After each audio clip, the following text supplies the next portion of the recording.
According to our calendar, it is still October, and Halloween is still approaching. That means we are still continuing our Halloween theme of exploring various fantastic beasts and terrors. And we are still limiting ourselves to monsters whose names begin with W. If you're wondering why, go back and listen to last week's episode about the Wendigo. Just don't expect the explanation to be particularly satisfying. This is GM Word of the Week, and I'm Fiddleback. Wyvern.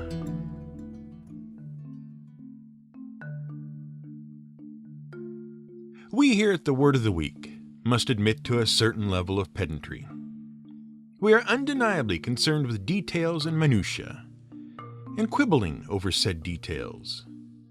In fact, given that we collectively spend as many hours as a part-time job preparing this podcast and the braggadocio inherent in that exercise, the Word of the Week is just one big pile of pedagoguery. What does that mean? It means we like showing off how much pointless minor knowledge we've managed to stuff into our craniums. Pedantry and pedagoguery are both related words, thematically and etymologically. Thematically, they both refer to being overly interested in minor details of little actual importance. And they are both associated with showing off one's knowledge. Etymologically, they are both derived from the same Greek roots. Paidos, meaning child, and agagos, meaning leader or supervisor. In Greek, the word paidagogos refers to a slave who was charged with the care of a child. When the word was absorbed into Latin, it changed from a child supervisor and caretaker to a teacher of children.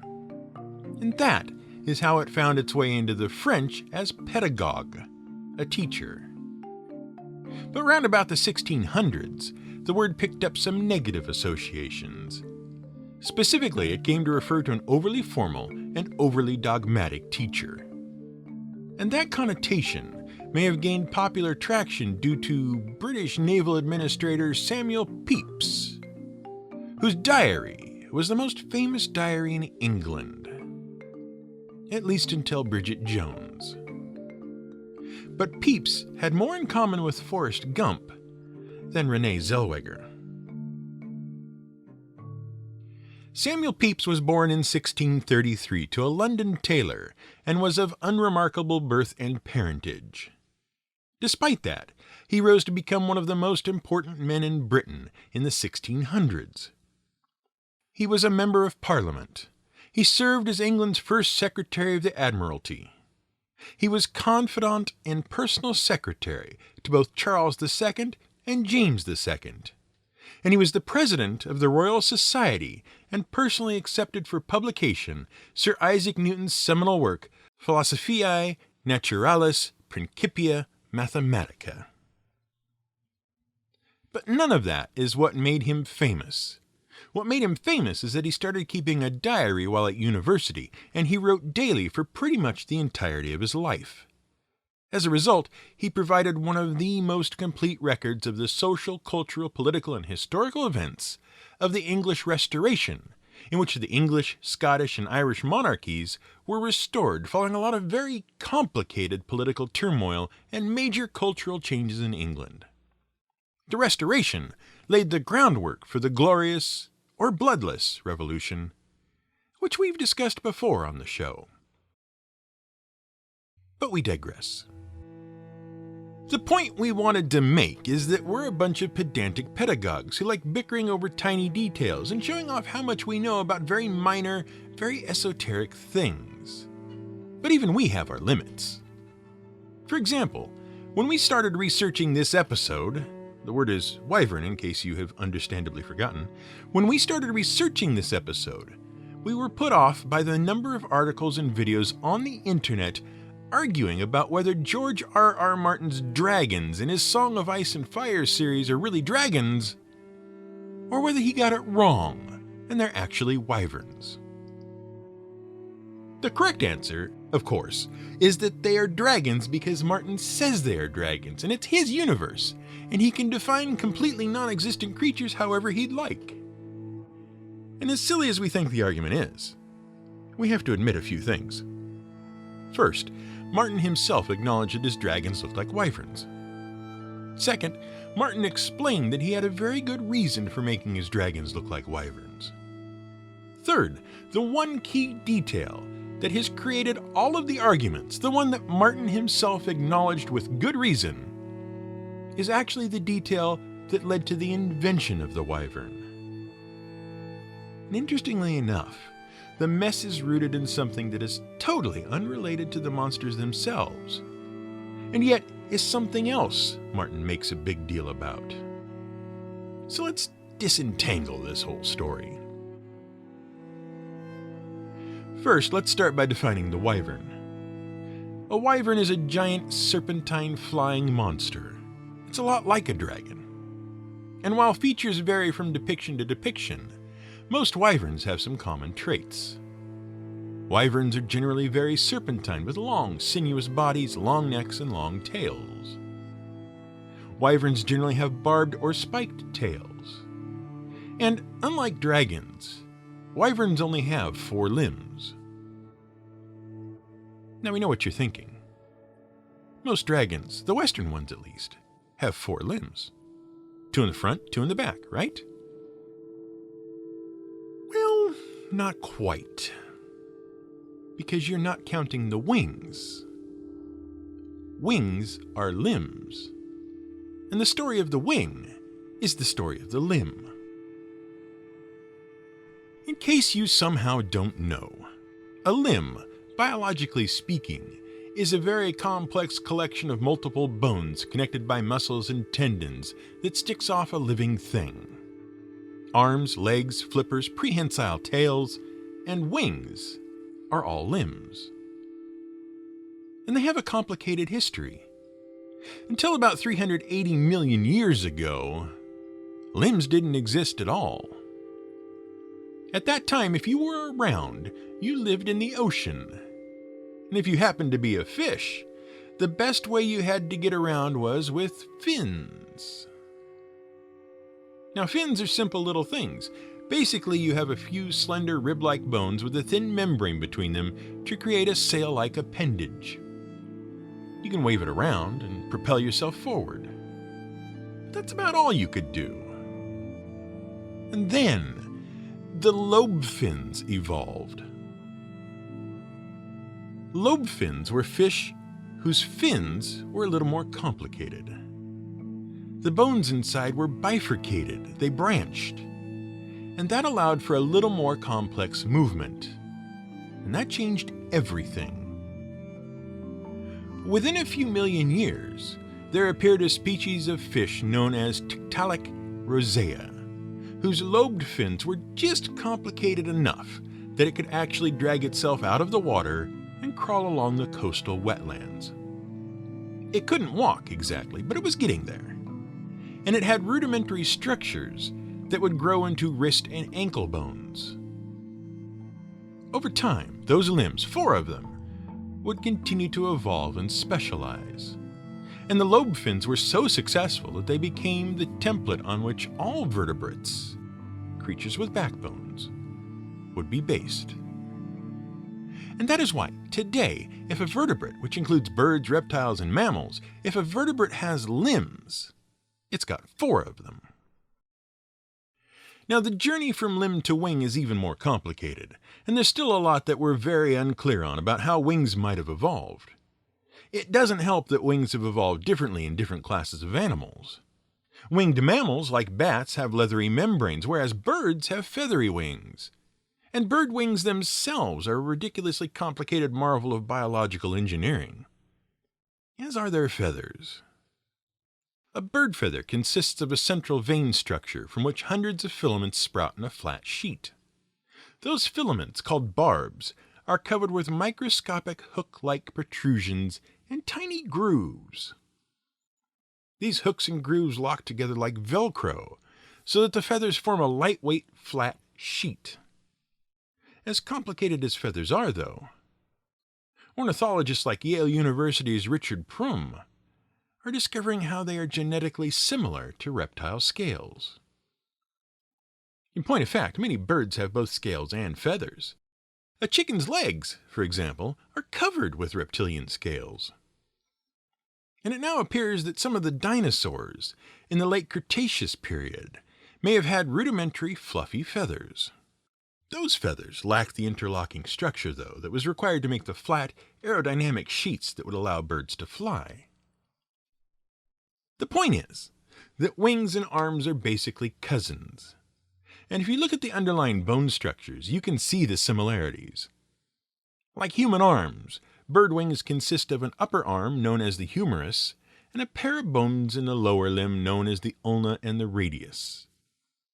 And there is a collection of smaller, more complicated wrist bones and smaller protrusions akin to fingers.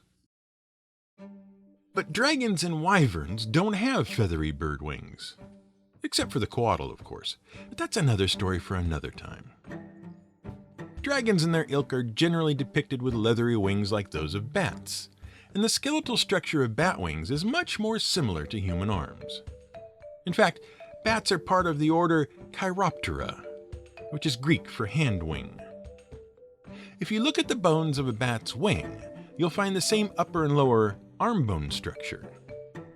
But moreover, you'll find actual fingers, long skinny finger bones projecting from the rib and hand structure.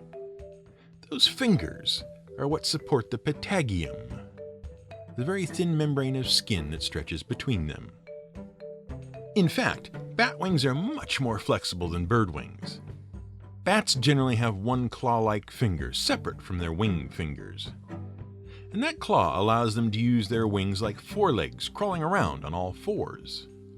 It also allows them to grip surfaces and hang, and some bats can even use their dexterous wings to snare insects or stun them. Bats are also similar to another type of winged creature, one with a complex hand structure supporting a membranous wing, one that went extinct long ago. Specifically, one that went extinct with the dinosaurs it shared the world with, though it was not, itself, a dinosaur. We're talking about the pterosaur. The pterosaur is a class of reptile whose name means flying lizard. They are the earliest species of vertebrate on Earth to have evolved the ability for powered flight. Powered flight, by the way, refers to the creature being able to propel itself through the air, rather than merely gliding on air currents. The difference is best summed up in the Pixar film Toy Story, wherein living cowboy action figure Woody admonishes the space toy Buzz Lightyear that he isn't flying, he's just falling with style. But we digress. The pterosaur includes many different species of flying reptile that were not descended from the sauropods and the ornithopods that gave rise to the dinosaurs. They lived from 230 million years ago to 65 million years ago. Species varied greatly in size and anatomy, but most had elongated skulls, toothy jaws, and tail structures. And they also had membranous wings. But unlike bats, with one prominent finger claw and elongated finger ribs supporting their wings, pterosaurs had several finger claws and only a single elongated finger supported their wings. Regardless of whether you're looking at a bat or a pterosaur, it's easy to see the similarities between their membranous wings and those of Martin's dragons, especially if you watch the HBO live-action series based on his books. Daenerys Targaryen's 3 pet dragons all sport powerful rear legs, membranous wings, and little clawed hands at the main joints of their wings. And Martin, in an interview, explained why he made that choice. He observed that on Earth, pretty much every vertebrate that has limbs has 4 of them. If it's got wings, it doesn't have arms or forelegs. And Martin's desire to ground his fantasy series in the real world as much as possible is well documented. And we'd give him kudos for his keen sense of the biological, if not for one mistake. He used bat wings, with 1 finger claw and several finger ribs, instead of winged reptile wings, with several finger claws and 1 finger rib. But now we're just being pedantic. But what has all of this to do with the wyvern? Are we ever going to get around to the history of the wyvern and all the neat myths and legends about these creatures that are definitely not dragons? In a word, nope. Because wyverns haven't got neat myths and legends.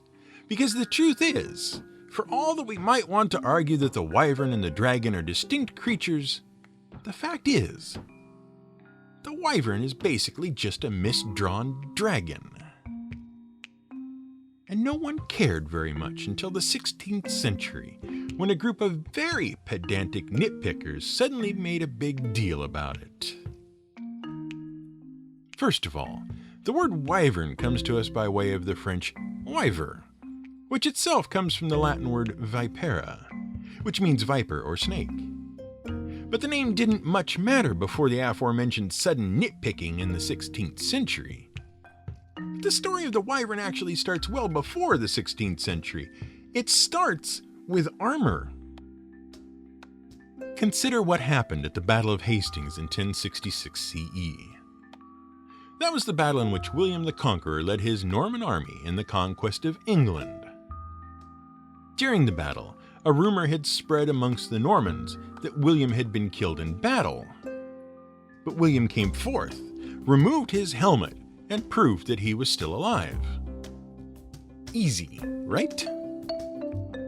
Well, by the 1200s, armor had become a lot more complicated. A mounted knight couldn't simply pop off their helmet. They needed the help of a squire, even a team of squires, to get strapped into the one-man tank that was a suit of battle armor and get astride a horse. And once suited, one knight or lord looked pretty much like any other. In the heat of the battle, it was easy to lose track of who was who. Everyone just looked like a tin can. Thus, soldiers didn't know who to follow. And battle standards, flags, and banners, which had once served the purpose of identifying the sides in a battle since the Bronze Age, just weren't cutting it. So knights started relying on emblems. That is to say, they would paint patterns on their shields or their surcoats to identify themselves to their followers. A surcoat, by the way, is a tunic draped over one's armor. And that was how heraldry was born in Europe in the 1100s. In theory. See, some scholars have disputed parts of this history. They've noted that most knights had no followers at all. Knights were not leaders, they were mounted soldiers who followed a feudal lord into battle. Most lords were required to provide at most 2 knights to serve in times of war, and as few as half a knight per holding. Single knights had no bands of followers, and thus had no one to identify themselves to. Thus, some historians have argued that heraldry actually has its roots in personal vanity more than the need for identification. But that doesn't matter. Around 1150 CE, the first heraldic devices appeared in the European record, the first coat of arms. In fact, the original meaning of coat of arms is a coat worn over armor. After King Henry I of England gifted his son-in-law with a blue shield bearing 4 gold lions in 1127 CE, 2 other ideas took root. First, the idea of emblazoning a shield rather than a surcoat with a heraldic device.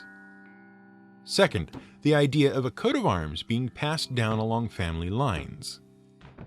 Because family lineage and honor played a big role in feudal Europe, heraldry quickly caught on not just as personal identification, but family identification as well. All of this said, it should be noted that the true origins of heraldry are a bit fuzzy and indistinct. It seems to be a practice that gradually evolved across Europe between 1100 and 1200 CE. Heraldry is a complex field. We tend to think of it simply as painting symbols on your shield or armor so people know who you are, but it quickly became more complicated. A more accurate definition is the system by which coats of arms are designed, assigned, emblazoned, recorded, and regulated. And heraldry is overseen by royal officials known as heralds. And we have King Richard II of England to thank for most of the official legal mumbo-jumbo around heraldry. See, from the 13th century through the 14th century, as mounted knights played an increasingly large role in medieval warfare, see our episode about the paladin, heraldry was becoming more important. A knight's coat of arms represented his own honor and that of his family. A knight had to be recognizable on the battlefield because a knight's credibility and worth was measured entirely in his courage on the battlefield. And a knight had to be recognizable at tournaments to earn the respect of his liege. But without any sort of regulation at all, knights could adopt whatever coats of arms they wished. In the late 14th century, a very famous dispute occurred when a landed lord named Scrope and a knight named Sir Robert Grosvenor showed up to a tournament wearing the same coat of arms. And there was another knight who was later discovered to also have the same arms, a Cornish knight named Carmenau. Although the duplication was entirely accidental, when the case went before King Richard II, he ruled that the crown itself would assume jurisdiction over all coats of arms. Within 50 years, similar laws spread across other feudal nations in Europe. As with anything else, once the government is involved, everything gets more complicated and there's a lot more rules. Heraldry became more systematic. Heralds devised rules for what was and was not allowable on a coat of arms, and they developed a system for describing such emblems so they could be easily recorded. An officially recognized list of colors and textures was developed, as well as standards for what patterns and mixes of colors could be allowed. Some of these rules were entirely practical. Colors could only be paired with contrasting colors for ease of recognition at a distance. This is called the rule of tincture. Well, a simplified version of it. The rules of heraldry are extremely complicated and filled with very esoteric jargon. Over time, the coat of arms also became more complex. At a time when literacy was pretty rare, the coat of arms became an important way of identifying a family, marking property, and maintaining ownership records. Royal heralds would maintain lists of property known as rolls of arms and would mark such lists with the family's coat of arms. And as the coat of arms turned into a sort of officially recognized government-issued identification card, the coats of arms themselves grew more and more complex. The shield bearing a pattern of colors and symbols that once represented the entire coat of arms became the centerpiece of the new coat of arms, and other components were added. Atop the central shield, or escutcheon, bearing the distinguishing elements and symbols of the house, was the helm, and it represented feudal rank. A crest was added to the helm to further distinguish it. The mantle and the wreath were decorative elements added for flair. To either side of the escutcheon, holding it up, were two figures known as supporters. And eventually, beneath the whole shebang, they added a motto. The motto might simply be the surname of the house, or it might be a phrase that represents the philosophy and ideals for which the house stood. And it was more or less during this period, while these rules were being developed, recorded, and embellished, that someone noticed that there were several different types of dragons on the emblems already in use. See, many of the older heraldic symbols were derived from old war banners, and some of those dragons bore a resemblance to the two-legged, winged serpent or vipera that had originally adorned the standards of the Roman legions centuries prior. And that, more or less, appears to be when the two-legged, two-winged, not quite a dragon thing first got the name Wyvern. And given that the Wyvern appears to be nothing more than a product of some very detailed nitpicking as part of the development of a very complex and esoteric set of rules designed mainly to allow knights and nobles to brag about their honor and achievements, we have to admit, it's only fair that nowadays people are nitpicking the difference between dragons and wyverns in historical fantasy. And considering we're bragging about how much we know about all of this, we can't really claim any moral high ground. This has been GM Word of the Week. It's written and researched by The Angry GM and produced by me, Fiddleback. You can support us on Patreon at patreon.com/GM Word of the Week. You can find more at gmwordoftheweek.com and theangrygm.com.